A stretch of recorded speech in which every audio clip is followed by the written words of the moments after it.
Good morning, everybody. Welcome to today's session on financial services and capital market. That is paper 6B of the CA final course. I am CS Vivek Banerjee, welcoming you to this session. This session, I will begin basically with the frequently asked question, which the student generally ask. What will the pattern of the examination and various sort of questions.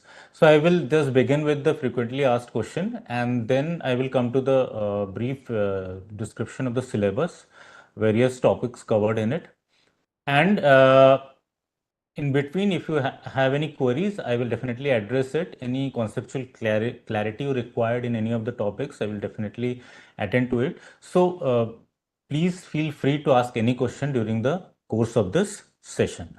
So I will begin this session on this frequently asked question.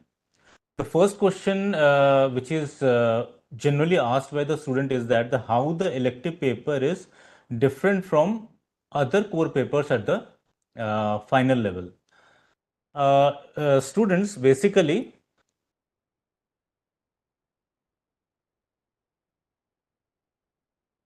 this elective paper is of generally 4 hours. As you know, the core papers are of 3 hours. So this elective paper is 4 hours, and it is basically case study based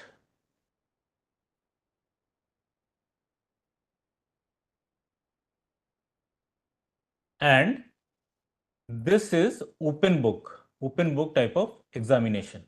Open book means you can carry any book with yourself at the time of the examination. So these are basically three things in which an elective paper is different from a core paper. First, you have 4 hours instead of 3 hours in the core papers. It is entirely a case study based papers. And third, this is open book. You can carry any material with you and you can refer it at any time during the course of the examination. Second question which generally the student ask is that what materials consist of open books. First of all, the open books consist of your study material.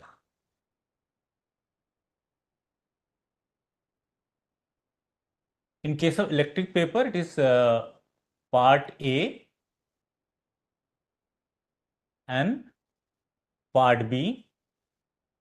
Part B, part A, various chapters, and part B consists of the, you can say, SEBI regulations.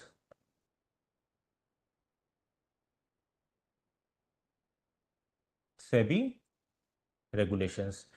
Besides that, if you want to carry any material with you, then you can also, besides the study material, then any book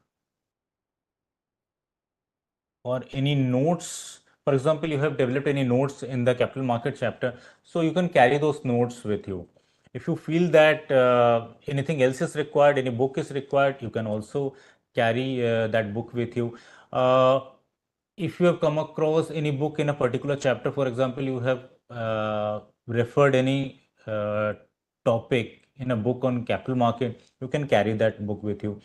But my request you to at least go through that particular portion or book which you are carrying with you during the course of the examination, because if you have not referred it at least once, then it will be difficult for you to suddenly refer it and answer the question during the course of this examination, because generally the case study based papers are of the standards are quite high. So if you have gone through whatever you have studied, you have gone through twice, thrice, then you have a fair bit of confidence and you can recall the portion which you have studied easily and you can refer it quickly also.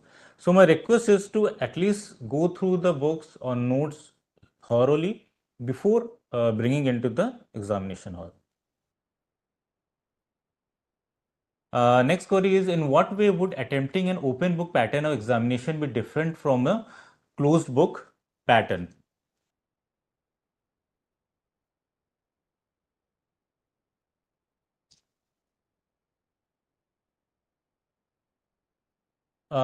As I have said, that open book pattern is different from a closed book. First, you can carry any book. carry any book. You can carry study material.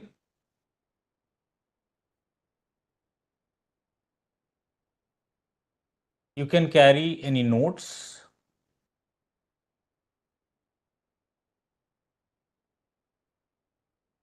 So in this way, or you can refer at any time during the course of this examination.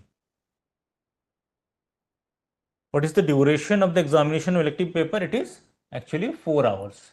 15 minutes will be given to you for reading the question paper. After that, 4 hours will be given to you for attempting this question paper. What is the pattern of examination in respect of this paper? So watch this very carefully. The pattern of examination for this paper is open book and case study based, as I've just mentioned, and there is no section wise weightage for this paper. Means it is not that a particular for say 10 marks question will be come from capital market, or 15 marks question will be come from money market, or there will be a fixed question on bonds and debenture. That is not the case. So there is no section wise weightage for this paper. Each case study based question for 25 marks may include more than 2 topics covered in the syllabus by the followed by the question. So there are basically, I will just brief you. There are 5 case study based questions. Out of that, you have to attempt any 4. You have to attempt any 4. You have to attempt any 4. And each case study consists of 25 marks. So 25 marks into your 4 questions. So it will be 100 marks. And as it is said that the duration of the exam is 4 hours and 15 minutes. 15 minutes will be given to you for going through the, you can say, question paper briefly. And after that, 4 hours will be given to attempt the entire question paper. So you can say on an average, 1 hour for one case study.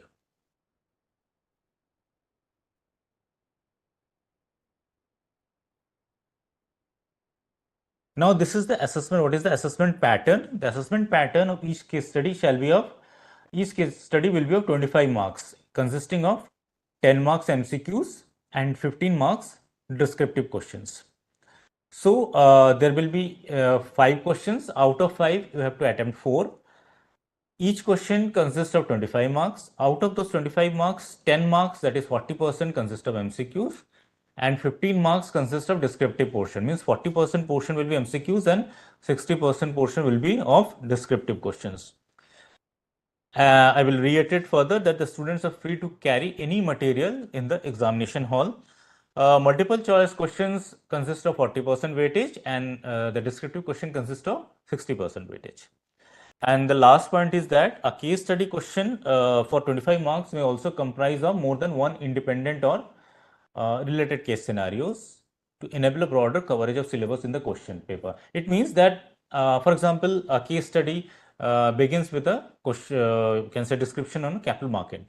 So a particular case study may include a certain portion on capital market as well as money market, 2 topics, or it may more than 2 topics also, mixture of capital market, money market, as well as private equity. So a case study may, in most of the occasion, will consist of more than 1 topics.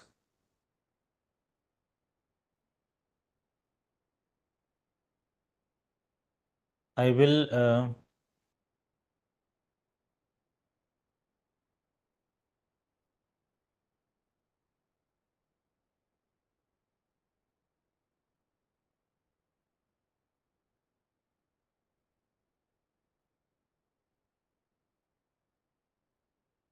just give me a second.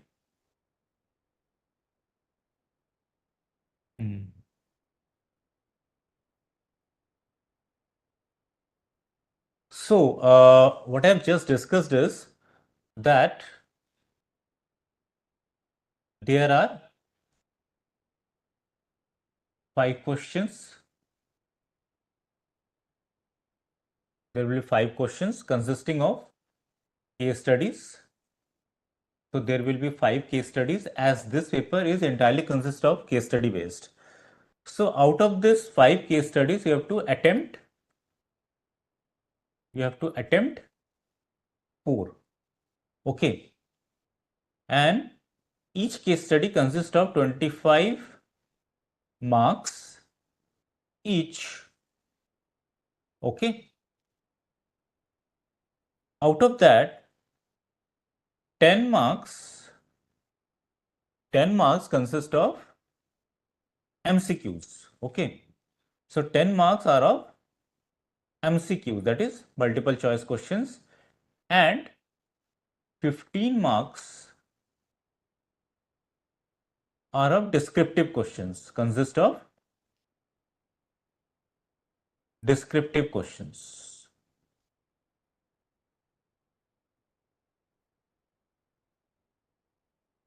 Fine. Yes, good morning, Viraj.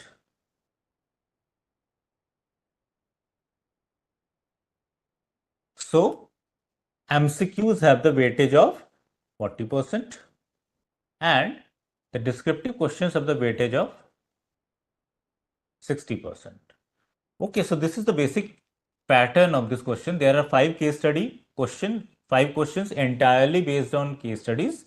You have to attempt 4, and each case study consists of 25 marks. So it will be 100 marks. That is 25 marks into 4 questions. So it will be 100 marks. You have to attempt 4, and each question consists of 25 marks, 10 marks of MCQs and 15 marks descriptive question. 40% weightage is of MCQs and 60% weightage is of descriptive questions.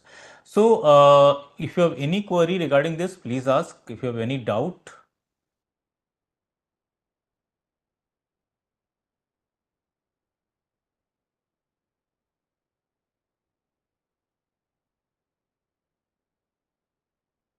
Fine, I shall proceed further.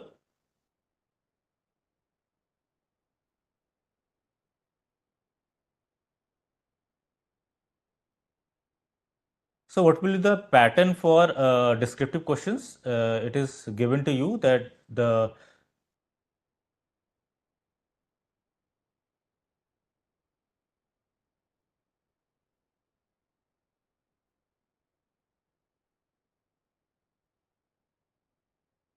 yes, pattern for descriptive question. There is no fixed pattern for descriptive questions. Descriptive questions may comprise of questions involving computations, application, you can say analysis, evaluation, and the synthesis.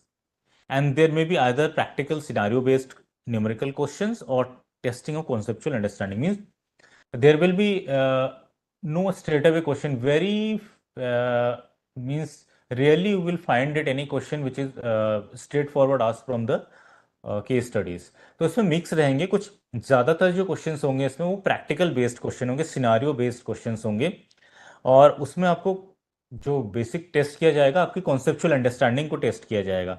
तो उसमें you have to very thorough with the concept. Your study material is there for your conceptual understanding, and besides that you can, that is why it is generally prescribed for you to carry any material with you, so that it may help you in this attempting this question paper. Now, how do we go about selecting the case studies? Now, first of all, before selecting the case studies, I will, you can say, urge you to utilize the first 15 minutes, which is given to you very judiciously. First 15 minutes, you go through the entire case studies. Try to go through the entire, all the 5 case studies. You choose which case study should be you should be attempting first. For example, you are thorough with any particular chapter. For example, you are very thorough with the capital market. Just give me a second.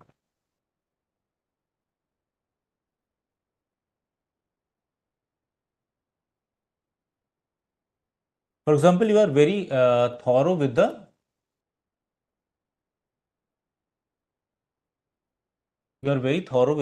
capital market.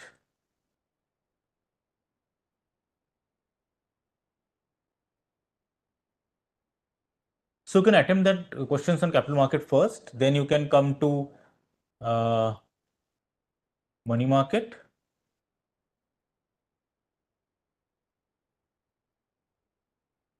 And for example, another student is very thorough in, you can say, bonds and debentures, bonds and you can say derivatives. So he will first attend bonds, then he will attend derivatives. So this way you can proceed, which portion you are very comfortable with. So proceed with that questions, and then you can come to the complicated ones in the later case studies. How to proceed in this paper during the examination, I have already explained it. Just go through this slide again, read all the five case studies once, get idea about all, evaluate the coverage of topics in each case study. For example, a particular case study is of capital market, it is a money market, they are you comfortable with, you can attempt that case study first. Or you are most comfortable with the topics which are covered in the SFM, that is bonds or debentures or mutual fund, you can attempt those topics first. So it depends upon your comfort level.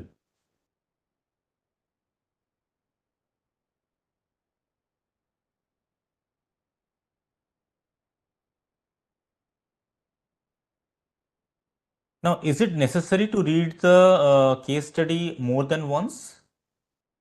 Yes, if you require so. If you think that you have to read the case study more than once, then you can read it. But I would recommend you to go through all the case study at least once, select the case study which you are most comfortable with, and uh, then go through the questions first. For example, आपने capital market को choose किया, primary market, secondary market को, तो आपने एक बार पूरा case study पढ़ा, उसके बाद फिर वो क्वेश्चंस पे आए, तो क्वेश्चंस पे आप एक बार क्वेश्चंस को देखेंगे, फिर आप केस स्टडी पे आइए, और जो जो क्वेश्चन आपको लगता है कि उस पर्टिकुलर केस स्टडी से रिलेटेड है, तो उसको आप हाईलाइट करते जाइए। तो इस बहाने कई बार 2-3 बार 4 बार भी आपको हो सकता है आपको उस केस स्टडी को पढ़ना पड़े, तो एक अंडरस्टैंडिंग के लिए एक्चुअली वो क्वेश्चन क्या कहना चाहता है। तो yes, you can read it more than once also. Now, what do we keep in mind while reading a case study? These things I have already discussed it earlier.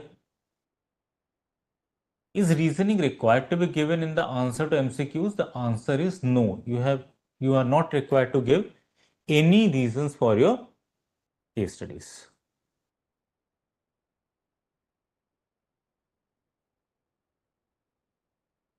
Uh, is there any negative marking for wrong answers in case of MCQs? No, there are no negative marking in case of wrong answers. There are no negative marking. Is there any specific pattern of questions which can be expected in a case study? No, there are no pattern of questions. Uh, any questions can be asked and there is no specific or set pattern. ऐसा नहीं है कि एक साल capital market या money market पे questions आ गए तो हर साल उस पर एक फिक्स क्वेश्चन आना है, ज़रूरी नहीं है।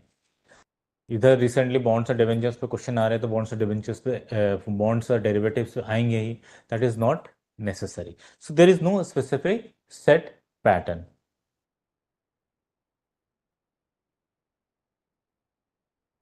Now come to the objective of the financial services and capital market paper.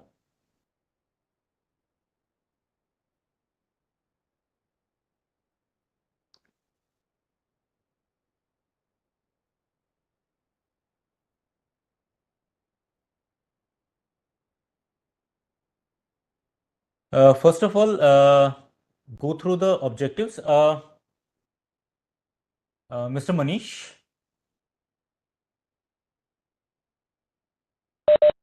Manish ji ये सबटाइटल्स आप हटा सकते हैं क्या इसमें से?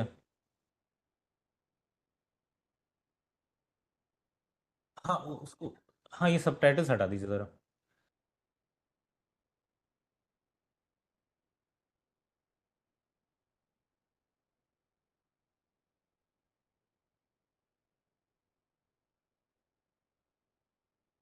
अब शायद हो गया है। ठीक है, okay, thank you. Okay, now go through the objective of this financial services and capital market paper.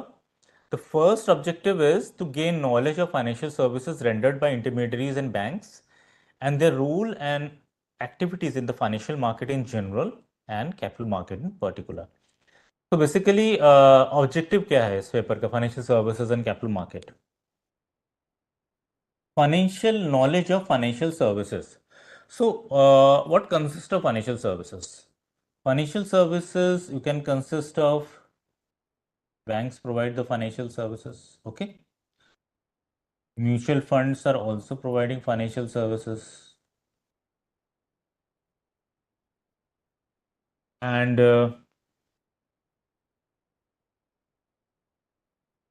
brokers are also providing financial services. Investment banks are also providing financial services.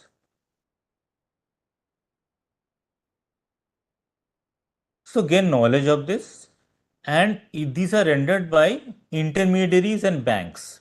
So basically financial intermediaries are the one and the same thing. What are the financial intermediaries? Means अगर कोई company particular IPO ला रही है, initial public offer, तो उसमें intermediary कौन है?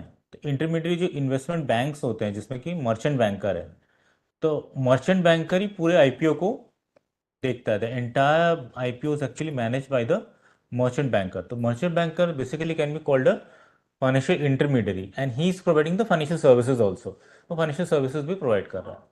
तो gain the knowledge rendered by intermediaries and banks and their role in activities in the financial market. तो बेसिकली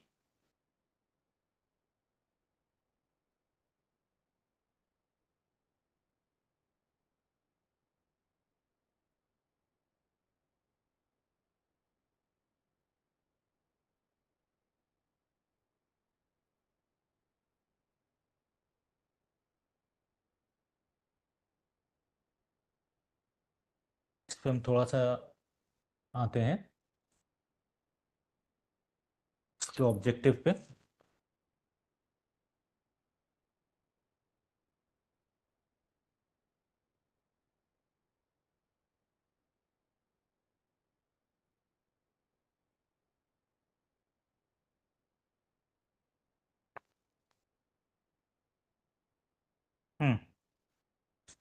नाउ जो financial services financial intermediaries provide कराते हैं, वो फाइनेंशियल मार्केट में प्रोवाइड कराते हैं. ओके. तो what consist of financial market? The financial market is a very broad word. It consist of capital market. So capital market is basically a part of financial market. It consists of money market.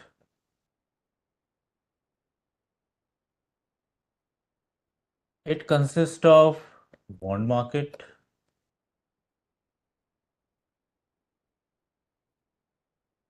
It consists of derivative market.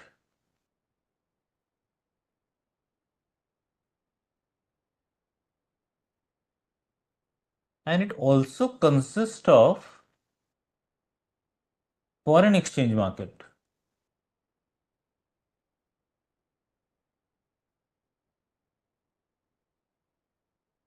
Foreign exchange market. And as you know, the foreign exchange market is the largest market. After that, what derivative market? So you can say the capital market, equity market is very small in comparison to the derivative market and the foreign exchange market. So these are basically financial market. So I will take an example. The capital market that comes with an IPOs. For example, a company in the capital market comes with an IPOs. So IPOs are basically part of this primary market. What is the primary market? Primary market is a market in which the, you can say, shares are issued to the public for the first time. Shares are issued to the public for the first time. So in this case, the company come out with a IPO, that is the initial public offer. So this IPO is generally managed by the merchant bankers. IPO को कौन manage करते हैं? वो merchant banker. Merchant banker क्यों manage करेगा? Merchant banker को उसके बदले में वो फीस मिलते हैं. तो मर्चेंट बैंकर बेसिकली जो इन्वेस्टमेंट बैंकर्स होते हैं, बैंक्स के ही पार्ट होते हैं, सेपरेट डिवीजन होता है. जैसे कोटक का है Kotak bank, SBI, Canara, and these और work as merchant bankers also. तो ये इन्वेस्टमेंट बैंक्स के भी इनके अलग डिवीजन है। कमर्शियल बैंक्स का अलग डिवीजन होता है, जो इन्वेस्टमेंट बैंक्स का अलग डिवीजन होता है। तो बेसिकली जो मर्चेंट बैंकर्स हैं वो फाइनेंशियल इंटरमीडियरीज हैं जो कि फाइनेंशियल सर्विसेज प्रोवाइड कराते हैं, जिससे आईपीओ को मैनेज किया जा सके। और बेसिकली आईपीओ का बेनिफिट किसको होता है? वो कंपनीज को होता है। आईपीओ का बेनिफिट किसको होता है? वो बेसिकली कंपनीज को होता है। कंपनीज को क्या बेनिफिट होता है?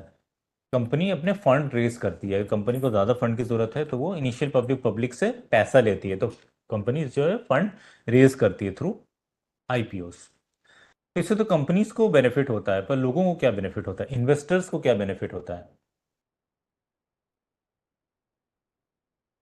बेनिफिट इन्वेस्टर्स, इन्वेस्टर्स को बेनिफिट होता है कि उसको कंपनी के शेयर्स मिलते हैं, और उस पे शेयर्स पे वो, अगर आईपीओ सक्सेसफुल हुआ, कंपनी अच्छी निकली, तो उस वो बेच के उसका कैपिटल एप्रिसिएशन भी मिल सकता है। फॉर एग्जांपल किसी इन्वेस्टर ने पर्टिकुलर कंपनी के शेयर्स को 100 में खरीदा, और वो 100 में लिस्ट हुई फॉर एग्जांपल, और आफ्टर 6 मंथ्स इट स्केलेट्स टू 150, तो उसका जो 50 रुपीज़ का वो कैपिटल एप्रिसिएशन मिल जाएगा इन्वेस्टर्स को।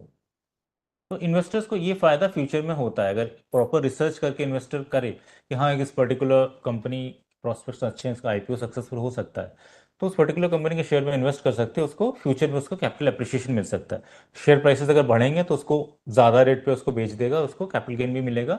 सेकंड जो बेनिफिट मिलता है उसको, वो डिविडेंड का मिलता है। कंपनी रेगुलर डिविडेंड देती है। बहुत सारी कंपनीज हैं जो कि they are regular dividend paying companies such as you can say ITC, Asian Paints, Dabur, all the IT companies, they are very good dividend paying companies. So basically जो investor invest करते हैं dividend के लिए invest करते हैं, और वो capital appreciation के लिए इन्वेस्ट करते हैं। ज़्यादातर जो इन्वेस्टर्स हैं वो कैपिटल एप्रिसिएशन और कैपिटल गेन के लिए ही इन्वेस्ट करते हैं। तो बेसिकली जो ये यू कैन से फाइनेंशियल मार्केट है, तो financial market benefits both the companies. It benefits the companies because it helps the companies to raise its funds. It helps the investors also because it helps the investors to gain capital appreciation out of the shares which he or she purchased, and on regular dividend also. So, and how this financial market works? Financial markets is actually, you can say, works. It helped by the, you can say, get boosted by the various financial intermediaries. जैसे IPOs हैं तो उससे merchant bankers उसको manage कर रहे हैं। कोई bank loan ले रहा है तो उस particular situation banks financial services वो प्रोवाइड करा रही है। हम इन्वेस्ट कर रहे हैं तो डीमैट अकाउंट हमें खोलना पड़ता है, तो that is we have to contact the various depositories. तो in this case the depository is provided in the financial services.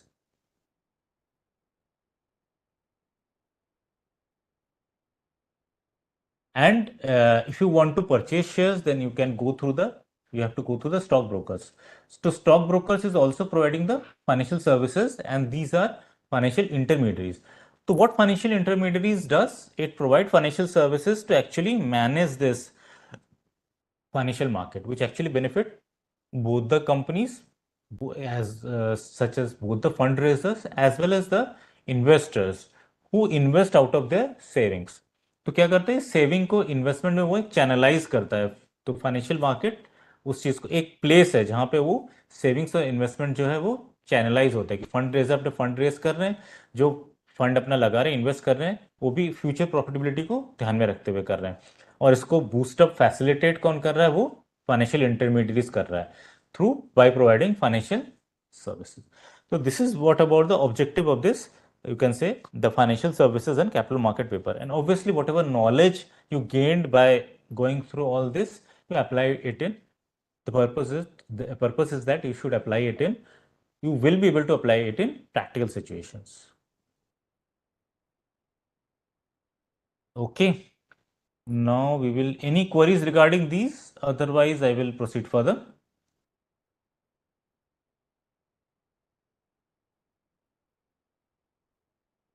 Now I will briefly go through the various chapters also. The global first is the global financial market.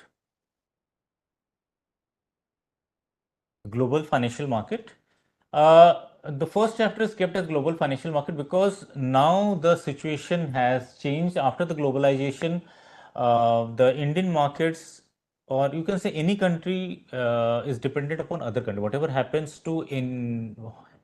elsewhere affects other countries also, as well. The recent example is the Ukraine war crisis. Ukraine war, Russia-Ukraine war. Now, how I'm taking brief examples so that you are able to understand that why the study of global financial market is very important. The Ukraine war has affected many nations, most of the nations, because Russia and Ukraine both are the largest producers of wheat. Both are the largest producer of wheat. Because of this war and various sanctions imposed by the European Union on the Russia, there is paucity of wheat. Wheat की कमी हो गई है, गेहूं की कमी हो गई है. So that is why it increases the wheat prices. In India also, you have noticed that the prices of wheat have escalated much. This is one repercussion. Another repercussion is on the oil and the gas. You know, Russia is also a big source of gas and oil. Predominantly gas, पर oil भी Russia के पास है. So but जो European countries ने है वो Russia पे वो सैंक्शन लगा के रखा हुआ है. So but and that is why the Russia has to keep its oil cheaper. So India has actually, you can say, took advantage of this situation और उसने सस्ते दाम पे क्रूड ऑयल जो है वो रशिया से खरीदा. तो इंडिया क्या करती है, क्रूड ऑयल इंपोर्ट करती है और जो फाइनल जो फिनिश्ड पेट्रोलियम प्रोडक्ट्स होता है उसको एक्सपोर्ट करती है.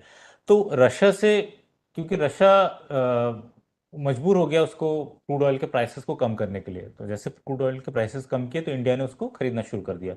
सो 2% इंपोर्ट करता था रशिया से ऑयल, तो अभी वो 20 to 22% हो गया. तो इंपोर्ट करता है, फिनिश गुड को बनाता है, फिर वो फिनिश प्रोडक्ट को यूरोपियन यूनियन में एक्सपोर्ट कर दे रहा है. तो यूरोपियन यूनियन डायरेक्ट तो नहीं ले सकते रशिया से, वो इनडायरेक्टली वो रशिया से ले रहे हैं इंडिया के थ्रू. तो आपने ये देखा कि कोई एक सिंपल सी चीज़ है वो सारे कंट्रीज को जो इफेक्ट करती है, बिकॉज एक कंट्री दूसरे के ऊपर डिपेंडेंट है. कोई किसी कंट्री के पास कुछ है, किसी कंट्री के पास कुछ है. कुछ कंट्रीज के पास कमोडिटीज़ है, किसी दूसरे कमोडिटीज़ हैं, तो किसी कंट्रीज के पास ऑयल है, गैस है. जो ऑयल है और गैस है वो जनरली एडवांटेजियस पोजीशन पे है. एक और जो एग्जांपल है जो ग्लोबल फाइनेंशियल मार्केट को इफेक्ट करता है, जो कर सकता है बेसिकली चीज़, वो है, I will take another example.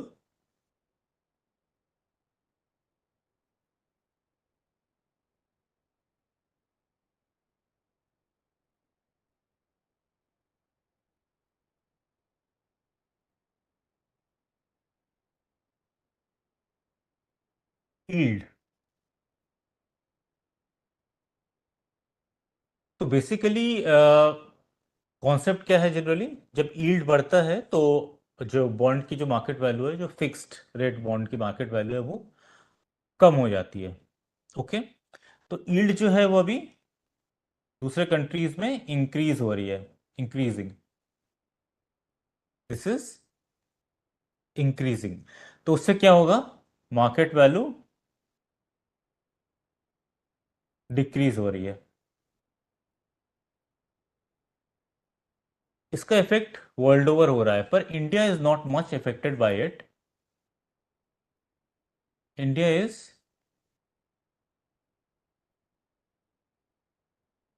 not much affected, but since USA is affected, European Union is also affected by this. एक और एग्जांपल लेता हूं मैं. रिसेंटली जो लास्ट वीक है, the stock market was declining.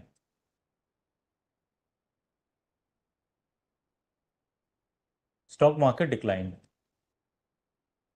काफी नीचे आया. The reason given was that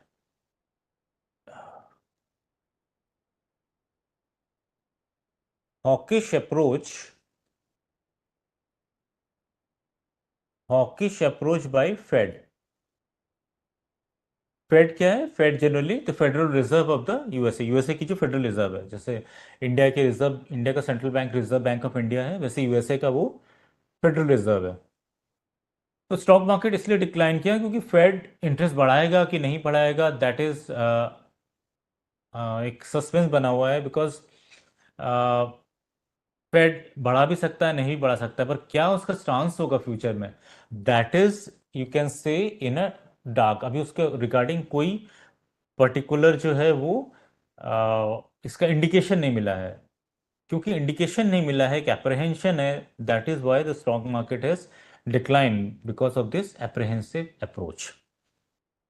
तो situation in USA is that yield is increasing, but interest rate has reached its peak. It seems that the interest rates have reached its peaks, and the Fed may not increase interest after that. Inflation is the problem, but inflation is not because of money supply. The basic problem is the, can say, the supply chain disruption is the main issue because of this inflation. So you can say the global financial market, the study of global financial market is important because all things are, these are interrelated. Now we come to the impact of various policies of financial market. हमने अभी interest rate को अभी discuss किया। So credit policy RBI की, credit policy all the, you can say the monetary policy. So impact of various policies of financial market. One of the policies of the financial market is monetary policy. Such monetary policy, the RBI, you can say, increases repo rate.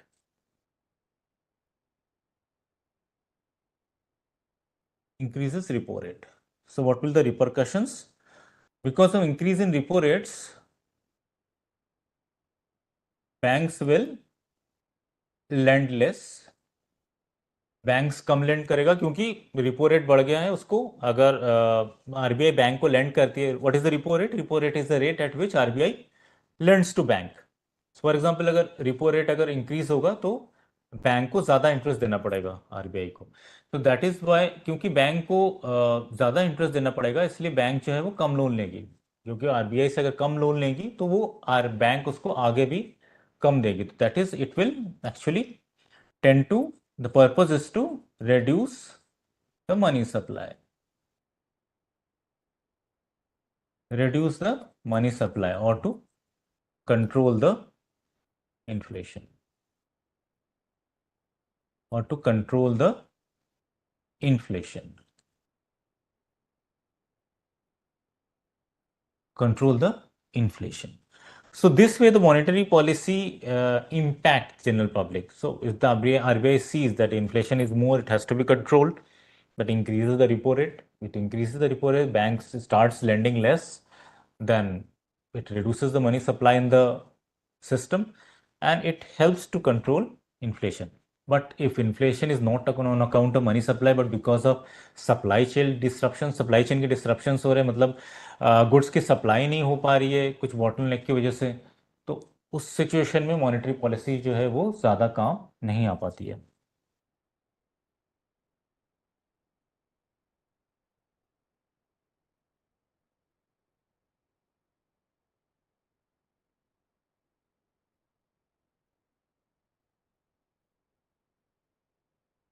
Now come to the capital market, new issue market, domestic and global. So this capital market, what is capital market? Capital is a market, is a market of,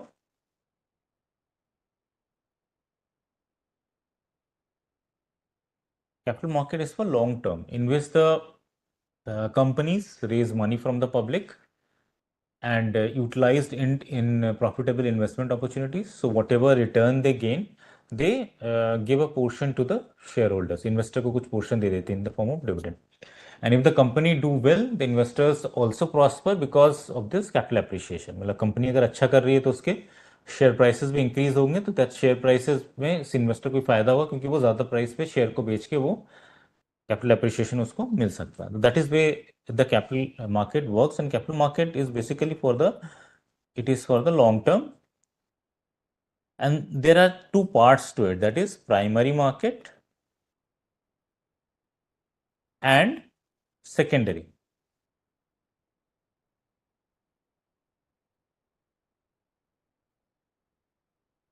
Primary market and the secondary market. So primary market is basically the new issue market. Means when the shares are issued to the public for the first time.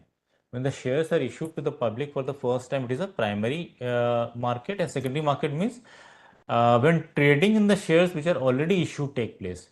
Means for example, life insurance corporation. Life insurance corporation अभी एक साल पहले shares उसने issue किए L I सी ने, तो L I सी ने अपने शेयर्स पब्लिक को इशू किए, लिस्ट हुई, तो उसके लिस्टिंग के बाद आप अगर उसके शेयर्स खरीदते हैं, that is called the secondary market. So primary market में शेयर सबसे पहले इशू किया गया. Secondary market is a market in which the trading, you can से, इन stock exchange, the trading in the shares which have already been purchased by the investor took place. So secondary market is basically nothing but the stock exchange, because stock exchange is the place where the sale and purchase of shares took place. Certain concepts has been discussed in this capital market, that is private placement, right issue.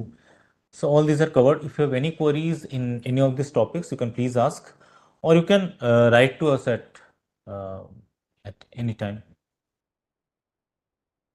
Secondary market also covered. The secondary market is the market in which you can sell and purchase of the shares which are already issued actually takes place. So secondary market also, you can say various portions or various topics have been covered in this.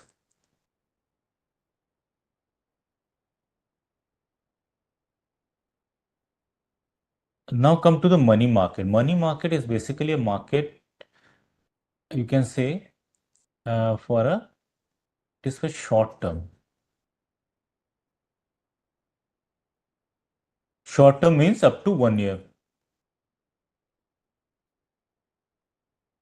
Short term means up to 1 year. So basically, the corporates tap the capital market to meet its working capital requirement. So basically, tap the money market for meeting the working capital, meeting the working capital requirements.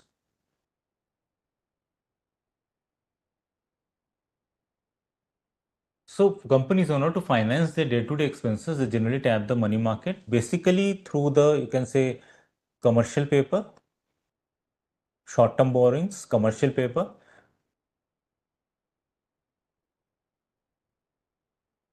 commercial bill,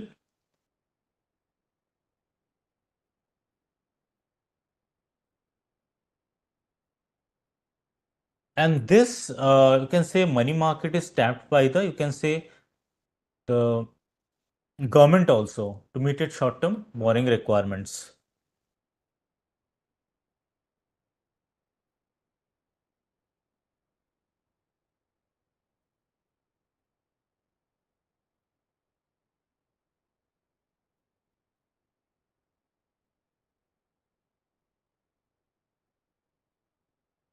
In this money market is tapped by the government also.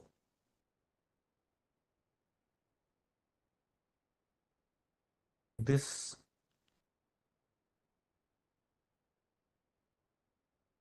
the government tapped the money market to meet its financing requirements.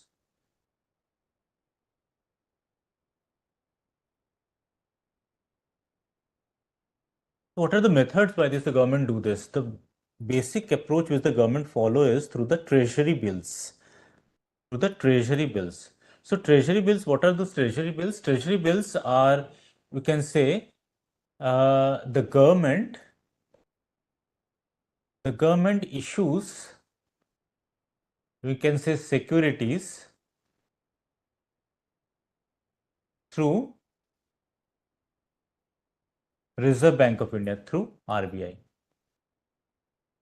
So in this way, the government generally meet its the treasury bill or the you can say financing requirements, or you can say to cover its fiscal deficit, the government generally this approach. It issues the government bonds. You can say issues treasury bills for a short-term period to meet its short-term financing requirements.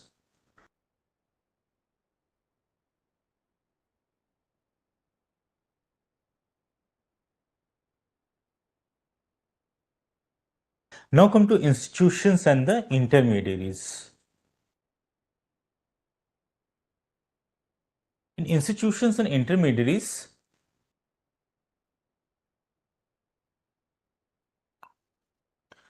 Uh, these are the basic, you can say financial intermediaries who help in the financial market, or which facilitates the financial market, such as depositories, stock and commodity exchanges, intermediaries, institutional investors, foreign portfolio investors, custodians, clearing houses. I will take a simple example of depository. For example, if you want to invest in the shares of a company, you have to open a demat account. Okay, and you can open the demat account only through the depository. Basically, this task is done by the depository depository participants. So depository participants are nothing but the actually the banks and financial institutions which provide the depository participant work. Depository are There are basically two depositories, CDSL and NSDL. CDSL is Central Depository Services Limited,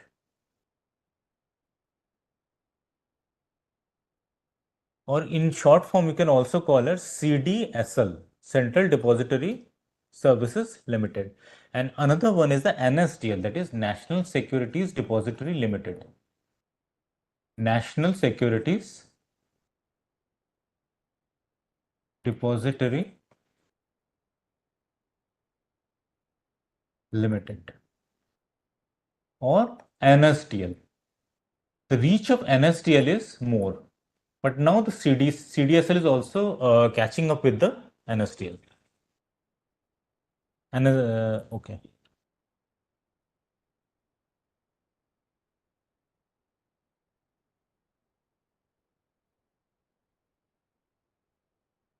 Now come to the commodity market. Commodity market is very important in the current scenario because, as you know, because of this, as I've just discussed, the Ukraine war, the commodity is much in vogue now. The primary factor is the wheat because both Russia and the Ukraine are, you can say, heavy exporters of wheat. So because of this conflict, the prices of wheat have increased.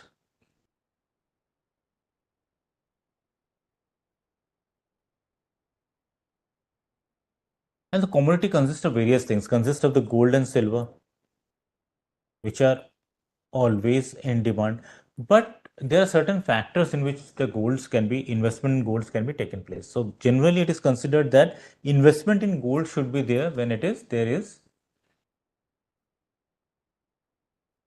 is a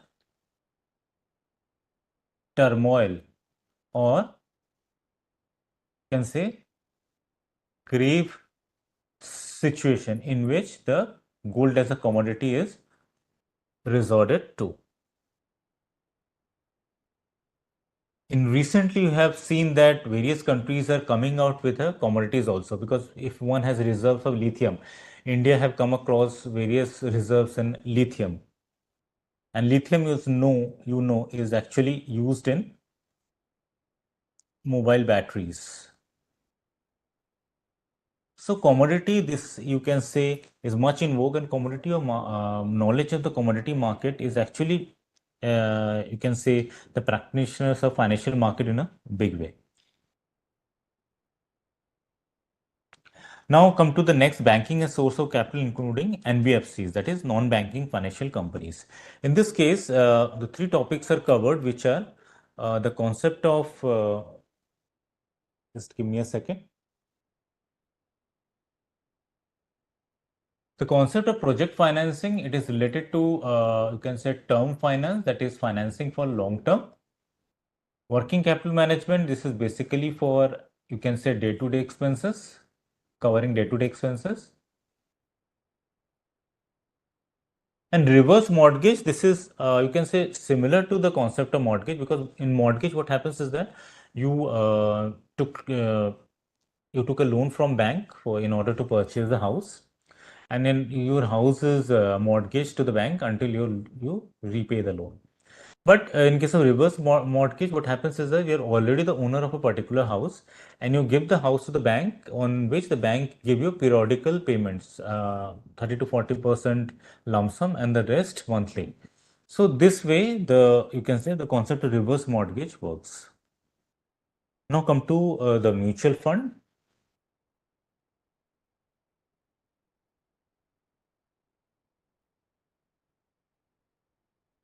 Uh, as you know, the in recently the most many people are now investing in the mutual funds. Mutual funds is considered as less risky, and it has been advertised as such because, as you have seen, that mutual funds sahi hai. So most of the people have the you can say a conception that yes, if you invest in mutual fund, it is safe in comparison to the share market, because their fund managers are there, experienced people are there who can look after the funds from on a day-to-day basis. So basically, mutual funds, you can one can invest in two ways. Investment can take place. You can say one is a direct approach, and one is through the distributor. One is through the distributors.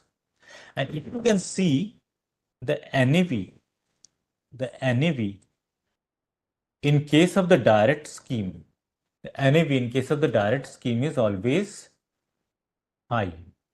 In case of direct scheme, the NAV is generally always high. Why this is so?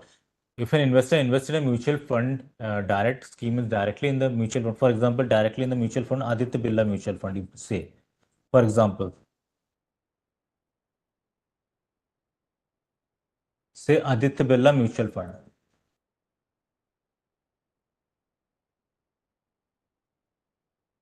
So in this case, the NAV will be higher. If one invests through the distributor, the NAV will be less. This is because of the concept such as trail commission. So trail commission क्या होता है? Trail commission is the commission which the mutual fund pays to the distributors. तो कुछ portion जो है जो mutual fund distributors को देता है, क्योंकि mutual fund cannot you can से expand its operation at the length and breadth of the country, so it hires the distributors, and distributors actually, you can say, attract the investors to invest in that particular mutual fund, and for providing these services the mutual fund pays certain commission to the distributors. So whatever commission the mutual fund pays to the distributors is deduct from its fees. So that is why, since if the distributors are involved, the expenses are more. So that is why the net NAV, that is the net asset value, in case of a direct scheme is high. And net asset value, if the in case of distributors, if the investor invests through the distributor, the net asset value is generally high. Net asset value is generally, you can say, a low.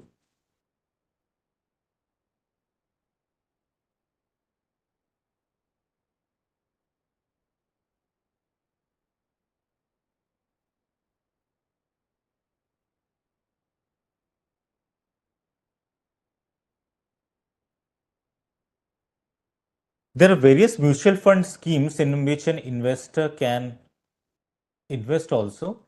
The some of the basic concept of this is the mutual fund is open-ended funds. As you know, open-ended funds. So open-ended funds are those mutual fund in which an investor can exit at any time. In which an investor can exit at any time. And in close-ended schemes,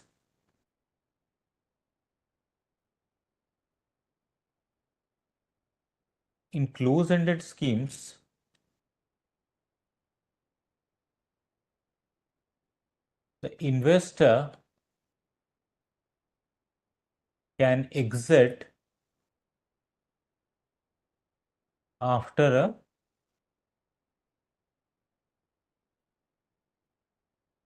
fixed period is called a maturity. तो जो close ended mutual fund होते हैं उनका एक fix period होता है, 3 साल, 5 साल, 7 साल, उसके पहले इन्वेस्टर जो है क्लोज एंडेड म्यूचुअल फंड से नहीं निकल सकता. पर in open ended mutual funds the investor can get out of the mutual fund scheme at any point of time. So you can say there is liquidity in case of open-ended funds, but in case of closed-ended funds, the liquidity is less. You can sell the closed-ended funds in the stock exchange also, because जो closed-ended mutual fund होते हैं वो stock exchange में listed होते हैं, तो आप उसमें उसको particular mutual fund, close-ended mutual fund अगर आपने हेल्ड करके रखे हैं तो you can sell it in the stock exchange. But as you know, there are very few takers in the stock exchange in case of closed-ended mutual fund. So the investors of closed-ended mutual fund have no option but to wait till the end of the maturity period. So this is the basic difference between the open-ended mutual fund and the closed-ended mutual funds.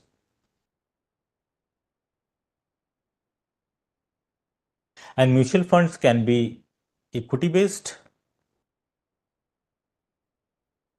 it can be debt based, or it can be hybrid, combination of debt as well as equity.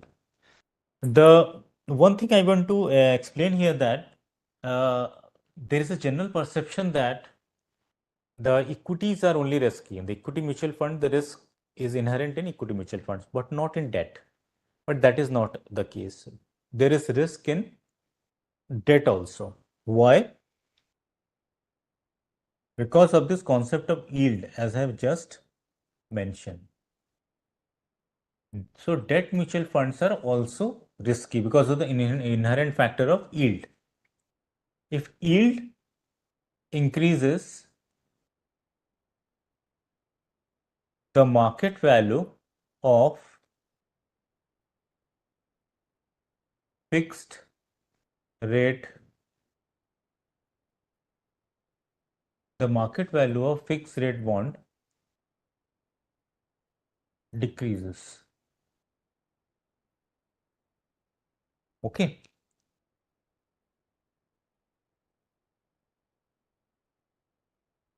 So the portion you have invested in the debt mutual fund as an investor, so that value will be decreased because of that. So there is a risk in case of debt also. In equity, there is a risk because if the equity market is not doing well, it will be effect on the portfolio. The recent very example is the example of Franklin Templeton.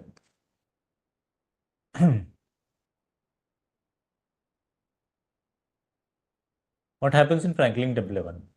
The liquid funds which are generally considered as very safe, the many investors who have invested in the liquid funds of Franklin Templeton have suffered because they did not get their money. Even after that, they get their money after a long period of time.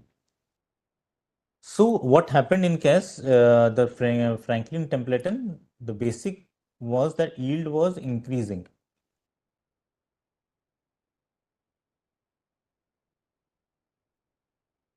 Yield was increasing at a very sharp rate in case of in short-term bonds. So that is why the market value fell. Market value fell. And the investors which have invested in the Franklin Templeton got very little value out of that. So yes, it is not that the debt funds are not risky. The debt funds are also risky. And another things which concept in this mutual fund is the exchange traded funds. Excuse me.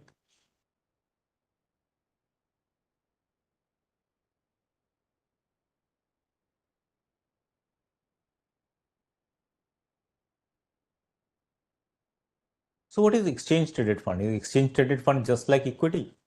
No, the exchange traded fund is basically a combination of debt and equity. Sorry, it is a combination of equity and mutual fund. combination of equity and mutual fund.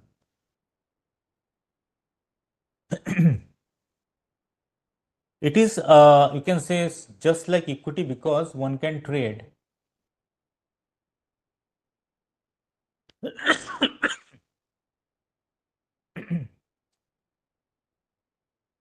One can trade during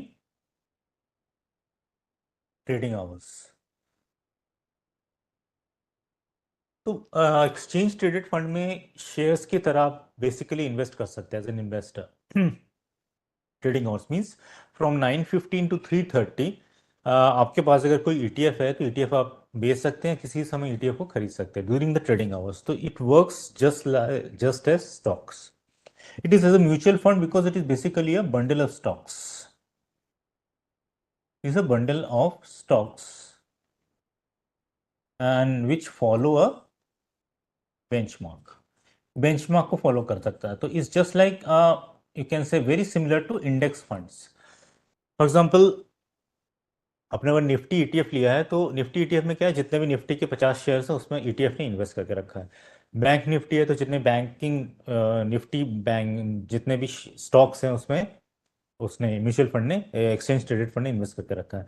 अगर Nifty metal है तो जितने metal के stocks हैं उसमें invest करके रखा है. तो ये बेसिकली कॉन्सेप्ट है एक्सचेंज ट्रेडेड फंड का, जो कि कॉम्बिनेशन है इक्विटी म्यूचुअल फंड में. So those investors who do not want to take much risk and enjoy the, you can say, benefits of the equity, they can invest in exchange traded fund. But one of the disadvantages of exchange traded fund is that it cannot be sold freely as in case of equity. मतलब जो equity shares हैं उसके जैसा freely आप exchange traded fund को आप बेच नहीं सकते. What is the reason? The reason is that the reason is the problem of liquidity. Exchange traded fund उतने ज़्यादा ट्रेड नहीं होते जितने कि इक्विटी शेयर्स होते हैं. तो आपने अगर एक्सचेंज ट्रेडेड फंड होल्ड करके रखा भी हुआ है तो हो सकता है आपको उसको सब म्यूचुअल एक्सचेंज ट्रेडेड फंड में ऐसा नहीं होता, बस ज़्यादातर एक्सचेंज ट्रेडेड फंड में ये लिक्विडिटी का प्रॉब्लम है कि जब आप उसको बेचने के लिए जाएंगे तो हो सकता है आपको बेचने में उसको दिक्कत आए, आपको बेचने में उसको प्रॉब्लम हो.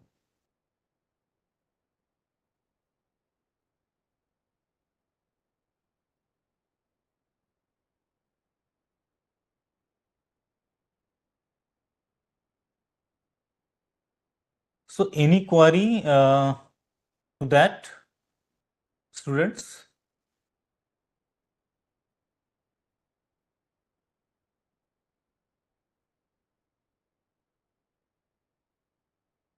Now come to private equity.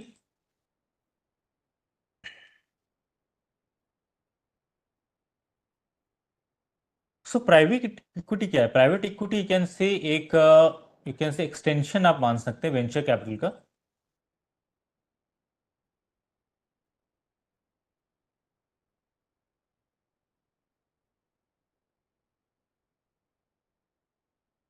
सबसे पहले आते हैं एंजल. एंजल क्या, एक सीड स्टेज पे जो फंडिंग प्रोवाइड कराते हैं. सीड स्टेज मींस जब कॉन्सेप्चुअल स्टेज पे एक शुरुआती दौर पे जो फंड प्रोवाइड कराते हैं वो एंजल इन्वेस्टर्स करते हैं. उसके बाद वेंचर कैपिटल फंड्स आते हैं. वेंचर कैपिटल फंड किस स्टेज पे आते हैं? जब वेंचर कैपिटल फंड स्टेज पे आते हैं जब एक पर्टिकुलर पोजीशन पे पहुंच जाती है और उसकी यू कैन से अपने प्रोडक्ट्स जो है वो पे डील करना शुरू कर देती है. तो जनरली उस समय पे वेंचर कैपिटल फंड्स आते हैं. And private equity you can से a later stage when a particular company is already establish. तो थोड़ा सा स्टेबिलिटी के ऊपर जब पहुंच जाती है तब उस स्टेज में प्राइवेट इक्विटीज जो इन्वेस्ट करते हैं. पर अभी रिसेंटली थोड़ा सा सिचुएशन चेंज हुआ है. The now the private equities are investing in companies at the initial years also. Okay. तो उसमें बहुत सारा कॉन्सेप्चुअल चीज़ें हैं. जैसे कुछ प्राइवेट इक्विटी का अरेंजमेंट होता है तो जनरली तो प्राइवेट इक्विटी का बेसिक मोटिव क्या होता है? जो प्राइवेट इक्विटी इन्वेस्टर जब फंड लगाते हैं वो बेसिकली फंड लगाते हैं कि ज़्यादातर फंड लगाएंगे कंपनी को असिस्ट करेंगे जिससे एक प्रॉफिटेबिलिटी पोजीशन पे पहुंचे या उसकी वैल्यूएशन बढ़ जाए, प्रॉफिटेबिलिटी ना भी हो तो उसकी वैल्यूएशन बढ़ जाए, तो उस वैल्यू पे उसको बेच के वो वहाँ से निकल जाए। बहुत सारी कंपनीज ऐसी हैं जिसमें कि प्राइवेट इक्विटीज़ ने वहाँ से निकल गए हैं। जैसे रिसेंट एग्जांपल हम कह सकते हैं कि पेटीएम। पेटीएम का आईपीओ आया था, आईपीओ से उसकी वैल्यूएशन बढ़ी। उसके बाद अभी रिसेंटली धीरे धीरे जब थोड़ा सा जिस पे उन्होंने इन्वेस्ट किया था उस समय वैल्यू कम थी, पर जैसे ही उनकी वैल्यू बढ़ी तो इक्विटी शेयर, तो प्राइवेट इक्विटी इन्वेस्टर्स ने अपने जो शेयर्स है बेच के वहाँ से निकल गए। तो they make profit by this method. वही उस समय लगाते हैं जब एक उनको लगता है कि पर्टिकुलर कंपनी में यू कैन से have the potential to do well in future, and its valuation is not that high at that time they make their investment, and they generally exit when the company's valuation is high। तो ज़्यादा valuation पे बेच के profit कमा के वो private equity investors वो निकल जाते हैं। तो कुछ इंट्रिकेसीज हैं इस पर्टिकुलर चैप्टर में डिस्कस की गई हैं, तो go through it. You have must have been go through it, but if any doubt emerges in your mind, so please come to us. You can please write to us or you can call us also. Contact details I will share at the end of this lecture. Okay, investment banking. Investment banking और commercial banking में difference है। Basic difference क्या है commercial banking और investment banking में?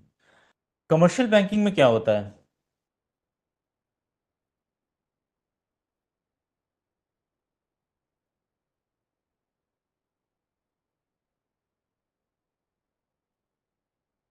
Bank deposit accept करती है। For example bank ने डिपॉजिट एक्सेप्ट किया 8% का, मीन्स जो इन्वेस्टर्स हमने जो बैंक में पैसे जमा किया, बैंक वो 8% रेट ऑफ इंटरेस्ट हमें पे करेगी, बैंक पे करेगी। तो बैंक के लिए वो लाइबिलिटीज हो गई। फिर बैंक लेंड करती है, लेंड किया 9% का। तो बैंक को ये 9 - 8 1% का, एक I am taking an hypothetical example, तो 1% का ये प्रॉफिट हो गया। In simple layman's language, this way the commercial bank makes profit. So investment banks क्या करती है? इन्वेस्टमेंट बैंक बेसिकली नाम से ही लगता है कि वो कंपनी की इन्वेस्टमेंट में, कंपनी जो फाइनेंस रेज करती है उसमें असिस्ट करती है। जैसे मर्चेंट बैंकर्स हो गया, they assist in the companies IPO. Mergers and acquisitions हो गए, that way the merchant banks, investment banks came into picture. So in this chapter the various issues of investment banking has been, you can say, discussed. Now come to credit rating.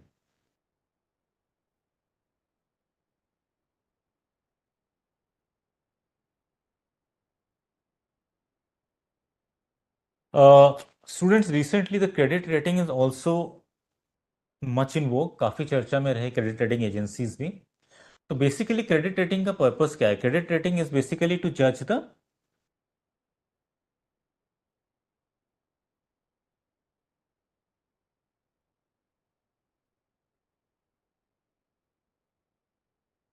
Credit worthiness of the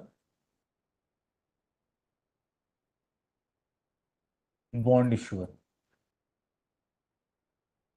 तो credit worthiness को कैसे जज कर पाती है? जैसे कि वो अपने अगर कंपनी ने बॉन्ड इशू किए हैं, बॉन्ड इशू किए हैं मतलब अगर इन्वेस्टर से लोन लिए तो वो लोन का प्रॉपर रिपेमेंट कर पाता है कि नहीं कर पाता है।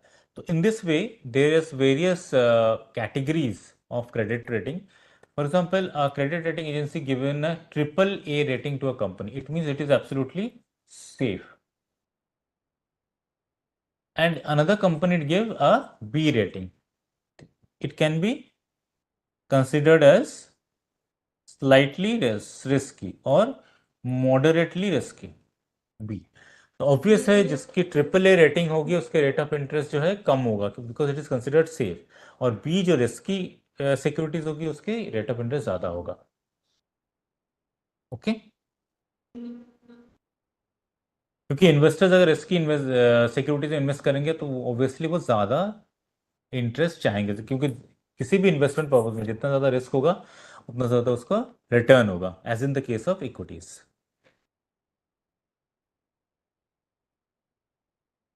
Now come to the very important part of the can say the financial services capital market is the treasury.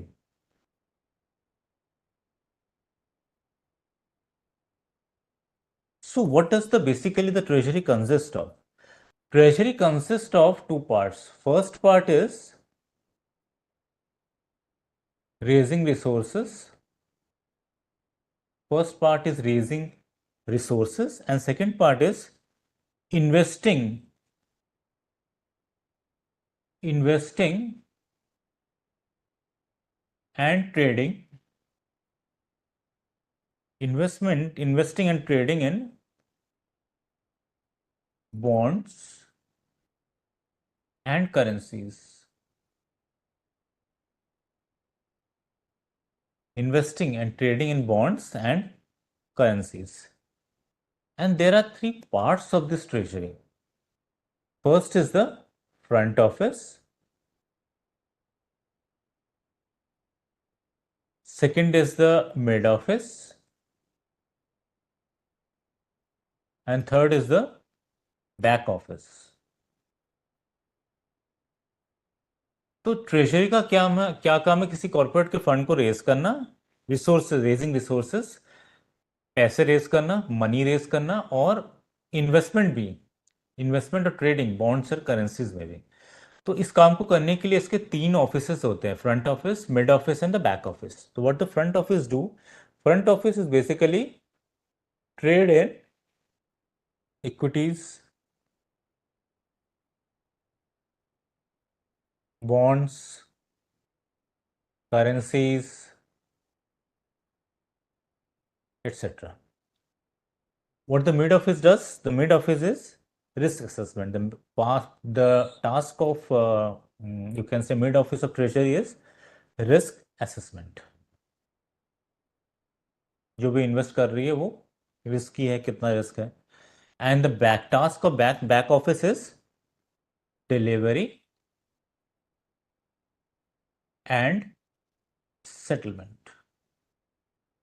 Delivery and settlement. So this is basically the task of the treasury.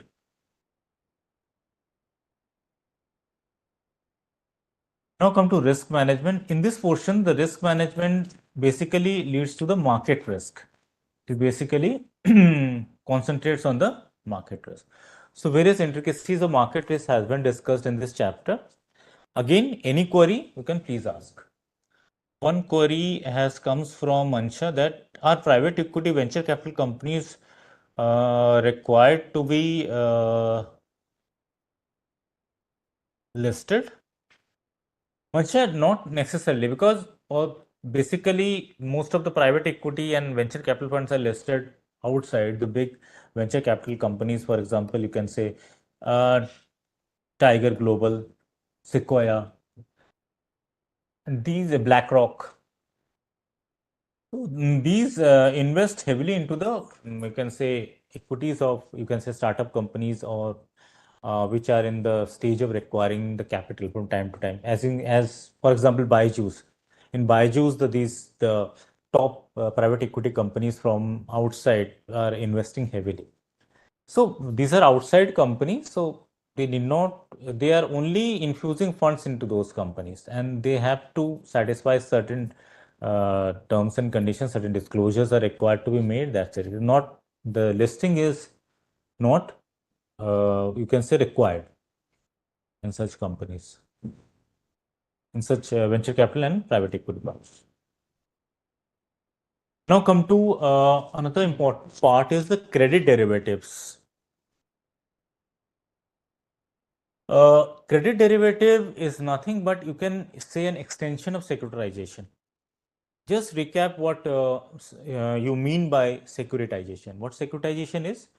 For example, a company has, you can say, certain, or you can take an example of banks or financial institution. I will get to a separate page. I think it will be better for me to.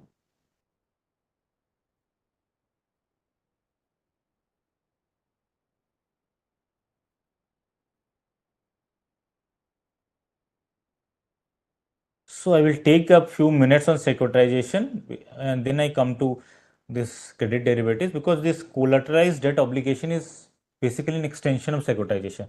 So what this securitization is, for example, in case of bank, bank has lent to various companies, A Limited, B Limited, C, D, and so on. And these companies have mortgaged their asset.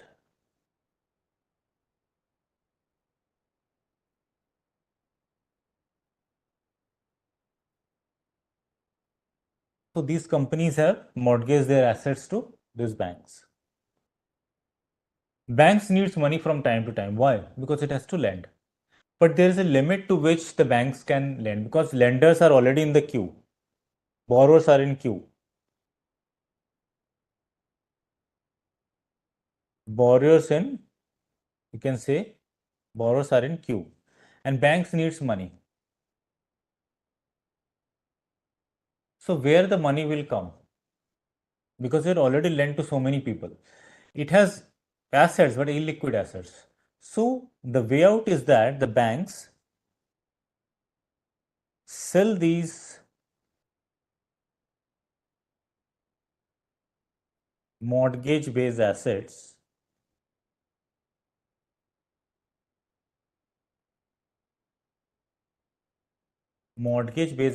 to SPVs. SPVs means special purpose vehicles. To sell these mortgage based assets to SPVs. What the SPV do? SPV will pay the bank. तो bank ने क्या किया, जो bank को money land करना था उसको पैसे चाहिए थे, तो बैंक ने क्या किया, अपने जो एसेट्स जो कि borrowers A B C D इन सारों ने लेंड करके रखे हैं बैंक को, तो ये सारे जो है वो उसके जो एसेट्स थे मॉर्गेज थे उनको बेच दिया एसपीवी को। एसपीवी ने उसके बदले में पैसा बैंक को दे दिया, तो बैंक अपना काम करता रहेगा फिर लेंडिंग का। एसपीवी ने किया किया है आगे इस मॉर्गेज बेस्ड एसेट्स को सिक्योरिटीज में कन्वर्ट कर दिया, कन्वर्ट इट इनटू सिक्योरिटी। किसको? जो मॉर्गेज बेस्ड एसेट्स हैं इनको सिक्योरिटीज में कन्वर्ट कर दिया and then issue it to the investors. So this is a securitisation is a win win situation for all. Banks को अपना पैसा मिल गया, एसपीवीज को अपना यू कैन से फी मिल गई, सिक्योरिटीज को कन्वर्ट करा दिया। सिक्योरिटीज को कन्वर्ट कराने में कुछ पर्टिकुलर वो होते हैं, क्रेडिट रेटिंग होती है, तो क्रेडिट रेटिंग एजेंसीज को कुछ फी दी जाती है। मर्चेंट बैंकर्स को मैनेज करते हैं, मर्चेंट बैंकर्स कुछ फी लेते हैं। फिर इन्वेस्टर्स को इशू किया जाता है, इन्वेस्टर्स को इसके बदले में इंटरेस्ट मिलता है। तो this is a win win situation for all. Okay, so but in collateralized debt obligations CDOs there is a, in securitization there is only you can say mortgage based assets, but in this case there is actually uh, a pool of bonds,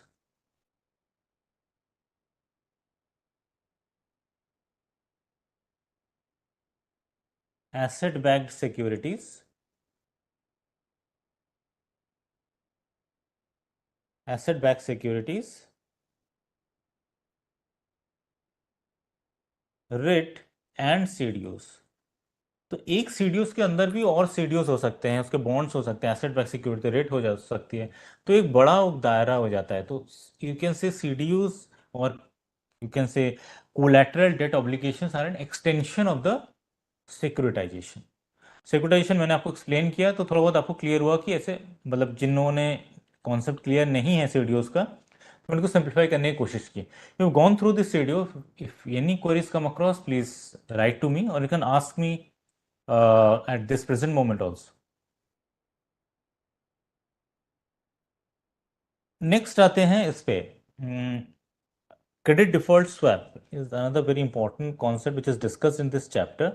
credit default swap,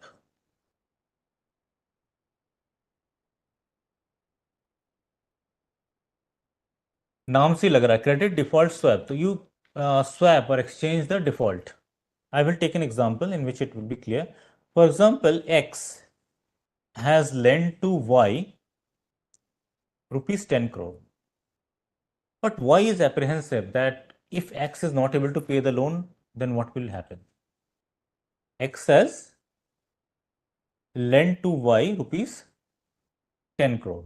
So in order to safeguard itself, what X did is, it actually hire Z Limited for a fee, and Z acts as a guarantor or an insurer. That is, guarantees that if Y fails to pay, then Z will pay. So for this, the X pay periodical, you can say fee to the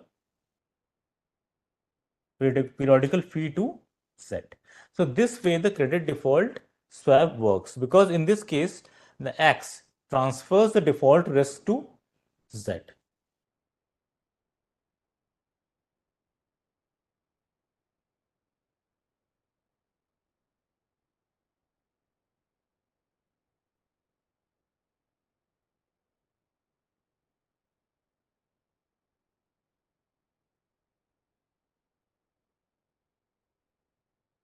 Now come to the next topic, which is actually leasing.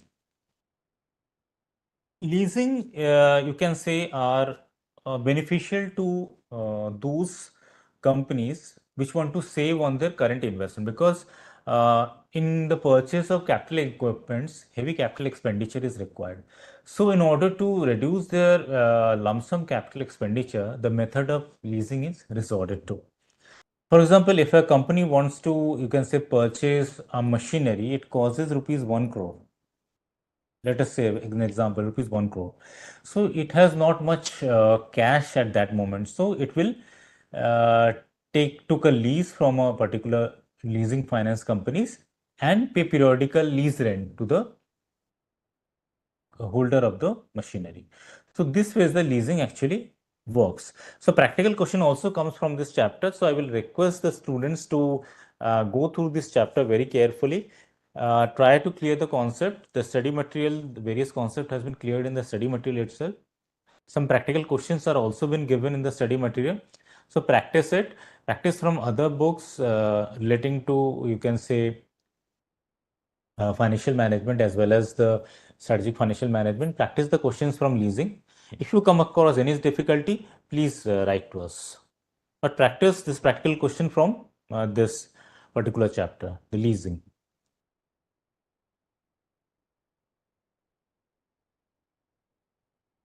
And now come to the factoring. Factoring is, you can say, much in vogue recently. Uh, in India, it is still at the nascent stage, but still many companies are, you can say, especially the sellers are resorting to factoring. Factoring is nothing but it is basically an extension of the bill discounting. You can say factoring is basically an, you can say, extension of bill discounting.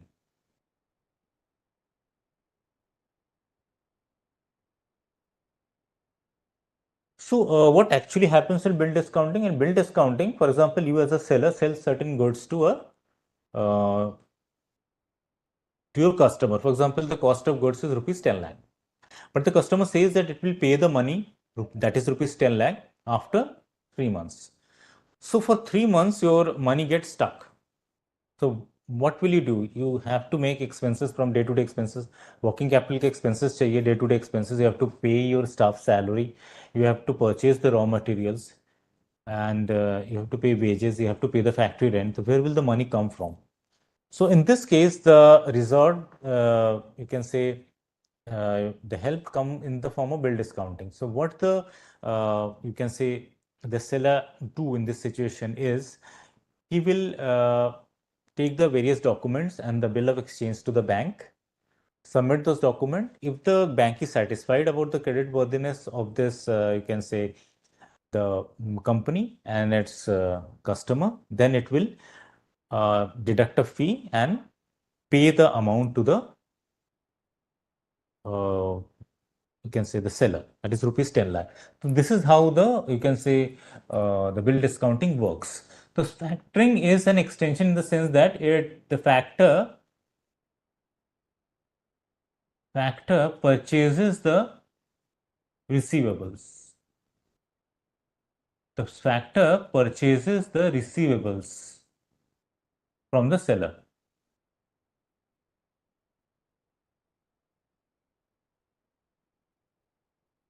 So what the factor does is that if you have sold the receivable to the factor, the entire responsibility is now on the factor. So it will manage the day-to-day operations of the, you can say, the receivables.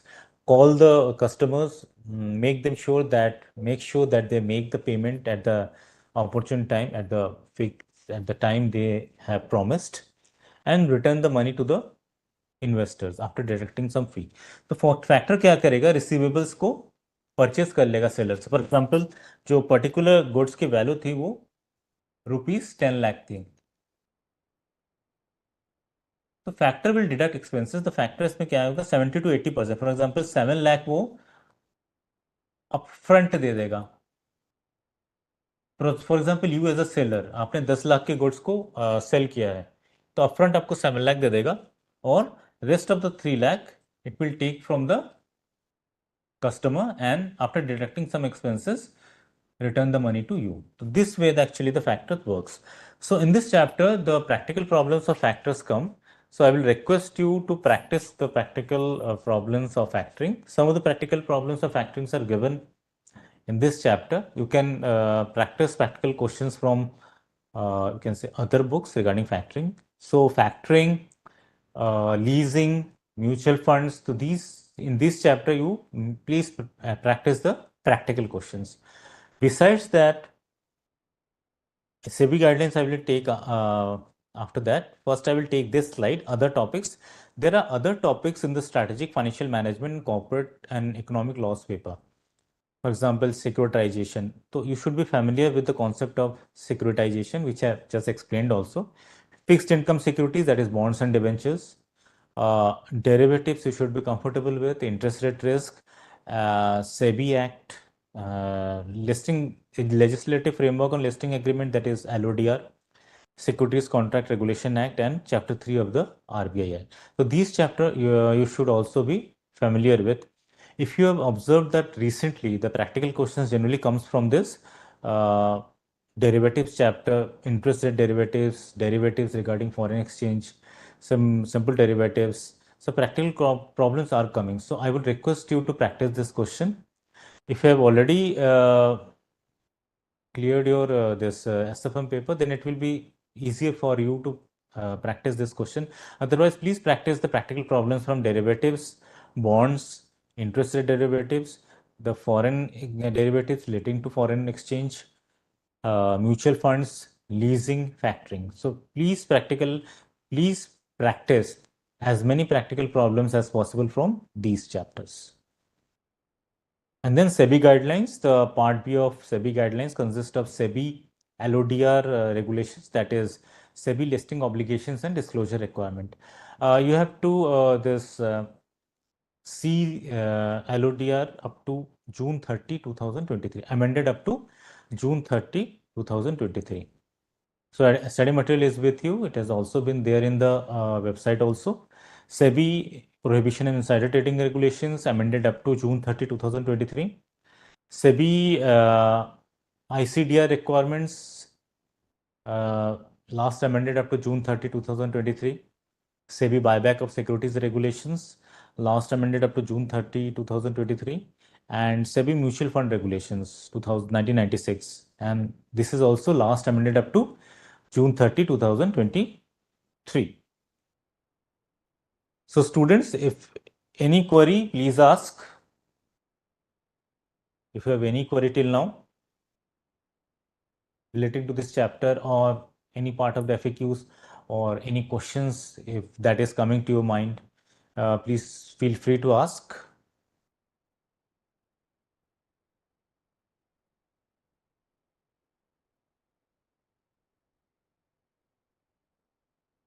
Okay, fine.